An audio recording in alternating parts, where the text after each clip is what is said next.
Based on 2012 numbers, it would take 40 years worth of blacks killed by police to equal the total number of blacks murdered by other blacks in a single year.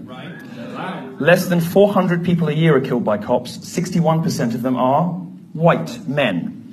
32% are black males. Black men are not killed out of proportion when you consider they're much more likely to interact with police.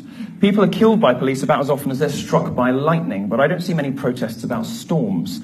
Black males are 58% of those killed legally by private citizens in self-defense. And you think, aha, we've got you on something.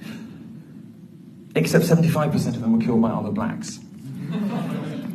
FBI statistics on murder lay bare the real threat to black lives in America, and that is other blacks.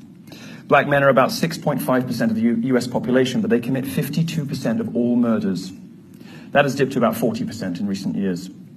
Black men overwhelmingly murder other black people, and white people overwhelmingly murder other white people. So just like abuse and harassment on the internet, this isn't really a racial issue like that isn't really a gendered issue.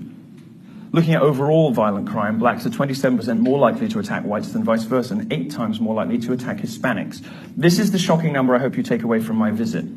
90% of blacks that die of murder die at the hands of other black people, and that's from the FBI homicide report.